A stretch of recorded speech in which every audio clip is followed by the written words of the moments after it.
Sir, സംസ്ഥാനത്തെ 1,54,80,040 പേർ മാത്രമാണ് നിലവിൽ മുൻഗണനാ പട്ടികയിൽ ഉൾപ്പെടുത്തിയിട്ടുള്ളത്.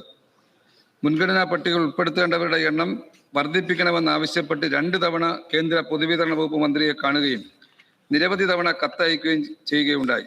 എന്നാൽ അടുത്ത ജനസംഖ്യാ കണക്കെടുപ്പ് പൂർത്തിയായാൽ മാത്രമേ ഇത് സംബന്ധിച്ച നടപടികളെക്കുറിച്ച് ആലോചിക്കാൻ കഴിയൂ എന്ന നിലപാടാണ് കേന്ദ്ര സർക്കാർ സ്വീകരിച്ചിട്ടുള്ളത്.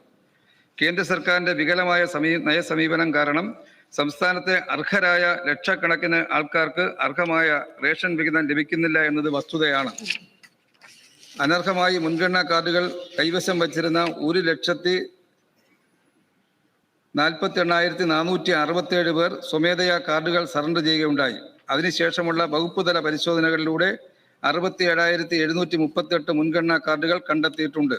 പരാതിയുടെ അടിസ്ഥാനത്തിൽ നടത്തിയ പരിശോധനകളിലൂടെ 9,944 കാർഡുകൾ പൊതുവിഭാഗത്തിലേക്ക് മാറ്റുകയുണ്ടായി.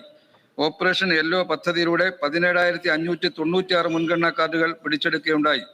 സർക്കാരിന്റെ കൈവശം ഉണ്ടായിരുന്നതും സറണ്ടർ പരിശോധന എന്നിവയിലൂടെ സർക്കാരിലേക്ക് ലഭിച്ചതുമായ 4,21,863 മുൻഗണനാ കാർഡുകൾ അർഹരായവർക്ക് ഈ കാലയളവിൽ വിതരണം ചെയ്യുകയുണ്ടായി. ഇതിൽ AAY മഞ്ഞ നിറ കാർഡ് 42,858 ചുവപ്പ് നിറം കാർഡ് പിങ്ക് കാർഡ് 3,79,005 കാർഡ് വിതരണം ചെയ്തു. Sir, second question. സാർ, തെരുവോരത്ത് താമസിക്കുന്ന ഭവനരഹിതർക്ക് ഉൾപ്പെടെ സ്വന്തമായ റേഷൻ കാർഡ് ലഭ്യമാക്കിയ സർക്കാരാണത്. ഈ സർക്കാർ ചുമതലയേൽക്കുമ്പോൾ നിലവിലുണ്ടായിരുന്ന റേഷൻ കാർഡുകളുടെ എണ്ണം ഇനം തിരിച്ച് വിശദീകരിക്കാമോ? ഈ സർക്കാർ ചുമതലയേറ്റ ശേഷം വിവിധ ഇനങ്ങളിലായി ആകെ എത്ര പുതിയ കാർഡുകൾ വിതരണം ചെയ്തിട്ടുണ്ട്? സർ, എല്ലാ കുടുംബങ്ങൾക്കും റേഷൻ കാർഡ് നൽകുക എന്നതാണ് ഈ സർക്കാരിന്റെ നയം.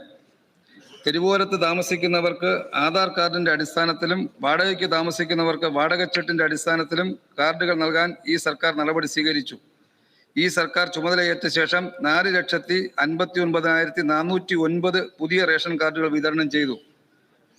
പിങ്ക് നിറ കാർഡ് 1,03,971, വെള്ള കാർഡ് 3,47,655, ബ്രൗൺ കാർഡ് 7,783.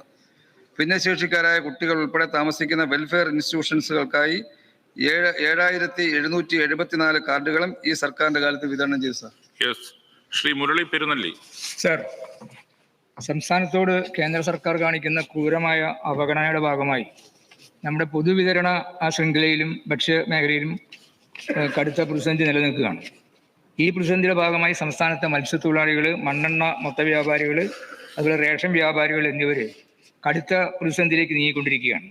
കേന്ദ്ര സർക്കാർ സംസ്ഥാനത്തിന് നൽകേണ്ട ഭക്ഷ്യധാന്യങ്ങൾ, മണ്ണെണ്ണ എന്നിവയുടെ വിഹിതത്തിൽ വെട്ടിക്കുറവ് വരുത്തിയിട്ടുണ്ടോ എന്നും കേന്ദ്രം അനുവദിക്കുന്ന മണ്ണെണ്ണ വിഹിതം കാർഡുടമകൾക്ക് നൽകാൻ പര്യാപ്തമല്ലാത്ത സാഹചര്യത്തിൽ കൂടുതൽ മണ്ണെണ്ണ വേണമെന്നുള്ള സംസ്ഥാന സർക്കാരിന്റെ ന്യായമായ ആവശ്യത്തോട് കേന്ദ്ര സർക്കാർ എടുക്കുന്ന നിലപാട് എന്താണെന്ന് വ്യക്തമാക്കാം. സർ, കേന്ദ്ര സർക്കാർ സംസ്ഥാനത്തിന് നൽകി വരുന്ന ഗോതമ്പ് വിഹിതത്തിലും മണ്ണെണ്ണ വിഹിതത്തിലും വലിയ തോതിലുള്ള വെട്ടിക്കുറവാണ് വരുത്തിയിട്ടുള്ളത്.